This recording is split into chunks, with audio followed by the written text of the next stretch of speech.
Mr. Chairman, we welcome the participation of the Minister of Foreign Affairs of China in the open debate initiated by the People's Republic of China, dedicated to upholding the purposes and principles of the UN Charter. We listened carefully to the statement of the Secretary General. The Russian delegation was supposed to, at the invitation of Foreign Minister Wang Yi, be represented at the current meeting at the level of the Deputy Minister of Foreign Affairs, Alexander Alimov, who oversees UN issues. However, despite all our attempts to secure the issuance of a visa to him from the American side, it was never issued to him. We view this not only as a violation by Washington of its obligations under the UN Headquarters Agreement, according to which access to the headquarters of the World Organization must be ensured to all official figures of member countries without exception, but also as a blatant disrespect for the presidency of China in the Security Council and the topic we are discussing today, the UN Charter. Mr. Chairman, the UN Charter, signed following the results of the Second World War, the 81st anniversary of the victory in which we celebrated this month, is a unique document that made it possible to build a system of international relations that kept the world, despite the increased risks and challenges from the horrors of a new global war. The post-war world order has been tested for strength more than once. At one time, it seemed that the greatest danger was the confrontation of irreconcilable ideologies during the years of the Cold War. However, years passed, the bipolar system became a thing of the past, and today we have come closer to a global catastrophe than ever before. Watching how the UN Charter is not only being violated everywhere, but its value and the obligation of its observance are also being called into question.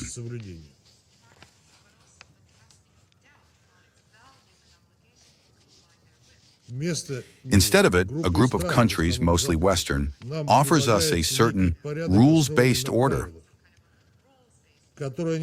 which they themselves invent, passing off the so-called rules as universal.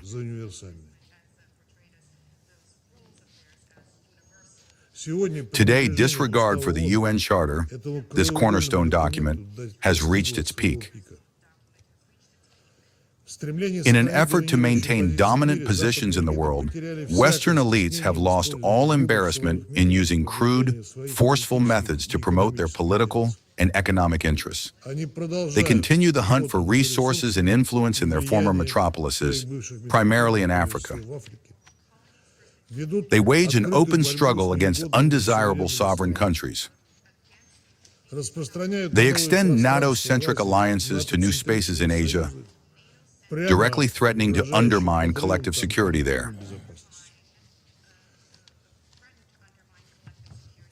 With the help of controlled organizations and the media, they divert the attention of the international community from the real root causes of conflicts, giving rise to double standards that confuse the cards of those who strive to approach compliance with the UN Charter responsibly. Under these conditions, we must especially treasure the Charter, its purposes and principles in their entirety and interconnection, its mechanisms of checks and balances, designed to protect the interests of not only the majority, but also the minority. It must not be forgotten that this organization was created not by idle theorists, but by people who had gone through the crucible of the Second World War, who knew the price of peace from their own experience. The uniqueness of the UN Charter lies in the fact that it endowed all states with equal rights. On its basis, the World Organization helped peoples in colonial dependence to liberate themselves and become the global majority, proclaim the goal to promote the social and economic progress of all peoples without exception, as well as to encourage respect for the dignity of everyone without distinction as to race, sex, language, and religion. It was precisely the Charter that laid down the imperative of collective action, primarily in the field of security, under the leadership of the Security Council. Today, we hear quite a bit of criticism addressed at the UN. However, one cannot deny the fact that the UN has changed the international landscape in our way of thinking. It set and continues to set an international standard of justice that was inaccessible to mankind before its appearance. And although the world around us is far from ideal, armed conflicts are expanding, people are subjected to persecution for their native language and faith, as is happening in Ukraine, we know for certain that this situation does not correspond to the UN Charter, and we need to return to the principle of justice. Mr. Chairman, the UN Charter became a measure of justice not only in its purposes and mechanisms, but also in the statement of victory in the Second World War over Nazism and fascism, a reminder of which is Article 107, providing for the unalterable responsibility of the so-called enemy states under the Charter for their grave crimes based on the results of the Second World War. This applies, first of all, to the leader of such states, Nazi Germany. Let us recall that until 1973, the West Germany remained outside the UN, did not recognize borders in Europe, and refused to confirm the non-use of force in relation to its eastern neighbors. The situation was changed by the Moscow Treaty of 1970 between the Soviet Union and Germany, in which only 25 years after Nazi Germany was defeated, Bonn agreed to recognize the territorial realities in Europe and to renounce the use of force. This treaty opened the way for the admission of the Federal Republic of Germany and the German Democratic Republic to the UN and laid the foundation for cooperation in Europe.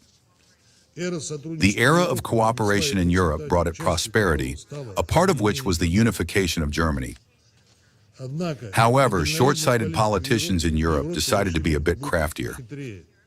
They decided that cooperation is not their method, that it is better to use blackmail and pressure, that they need to seize lands in the East again, this time under the banner of expanding NATO and the European Union. These imperial projects move to the East without asking the peoples of the countries they are seizing. They rely on the bribery of elites and color revolutions. But today, the European elite has decided to drop the masks and make a bet on naked armed force, actively involving themselves in the crisis in Ukraine, including through unprecedented supplies of weaponry. As we have already reported at one of the meetings of the Security Council, Germany does not shy away from fueling the conflict in Gaza with weapons either, including with new technologies. On April 22nd, the Minister of Defense of Germany decided to make the aggressive plans of his state public. The basic documents defining the strategic directions of the armed forces of Germany were published, from which it follows that this country intends to become the main military force in Europe and bear responsibility for its security, as written in this document. The goal of an unprecedented buildup of armed forces and weaponry is proclaimed. Moreover, Germany, together with France, is establishing a certain high-level steering nuclear group and proclaims participation in a doctrinal dialogue in strategic cooperation with France on the necessary combination of conventional and missile armaments and French nuclear capabilities. End quote. Germany is beginning to move its military presence to the east, dispatching a contingent to Lithuania.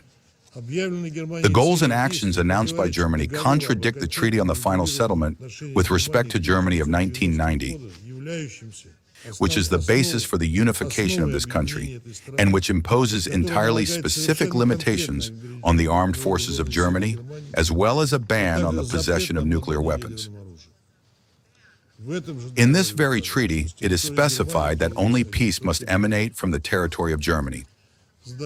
Let us ask ourselves the question, do the remilitarization of Germany and the policy of confrontation bring prosperity to Europe, comparable to that which this region achieved during the era of cooperation with the Soviet Union and Russia from the 1970s to the 2000s? In our view, the answer is obvious, and it is expressed not only in indicators of economic development, Mr. Chairman, other countries that fall under the scope of Article 107 of the UN Charter are also engaging in remilitarization. Thus, Japan is developing its armed forces and arms supplies and is openly discussing making amendments to its constitution, which imposes limitations in this area based on the results of the Second World War. The policy of remilitarization undermines the UN-centric international system. Countries that suffered defeat in the Second World War are looking for plausible pretexts to rewrite its results, and no one should be deceived by their rhetoric. This is a very dangerous trend that deserves the attention of the entire international community. Mr. Chairman, around the world, the situation is balancing on the brink of war and peace. Our eyes are turned with anxiety toward the Middle East, toward the bellicose rhetoric regarding Cuba. We are convinced that this path leads to nowhere. We must help each other to avoid a global crisis, to return to the UN the role of an honest broker. However, to begin with, just as in the past, it is required to reaffirm once again the consensus on the basic parameters of international interaction. We are convinced that the initiative on forming a new architecture of equal and indivisible security in Eurasia, put forward in June 2024 by the President of Russia, Putin, serves the implementation of this goal, being maximally open to all states and sub-regional organizations of the continent. The elements laid down in its foundations secure for each state the right to choose the methods of ensuring its security, but in such a way as not to infringe upon the interests of other states in this sphere. In October of last year, within the framework of the Russian presidency of the Security Council, a presidential statement was adopted, dedicated to the 80th anniversary of the UN. It is important that in this document, the members of the Council reach unity regarding the need to implement the goals and principles of the UN Charter in its entirety, as well as a comprehensive response to threats to international peace and security, which must without fail include the elimination of the root causes of international contradictions. It is possible and necessary to overcome the crisis of trust in the world organization through the good faith coordination and implementation of interstate decisions, and the adaptation of the UN system to the changed realities, with the leading role of the member states. That is precisely why the UN 80 Reform Initiative must be carried out under tight country control and in full compliance with the resolutions and decisions of the UN bodies. It is vitally important to ensure at the same time that the prerogatives of the Security Council are not called into question.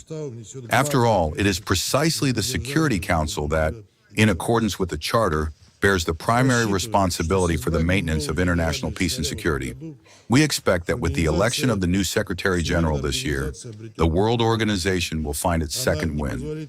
For an impermissibly long time, it has stood aside from the task of eliminating the root causes of conflicts, restoring trust between member states, and impartial work on the settlement of the most acute crisis situations.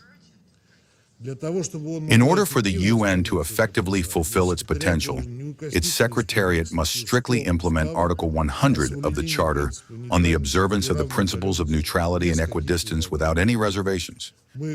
We invite interested partners to an honest discussion and energetic work in the interests of the prosperity of all mankind. Thank you.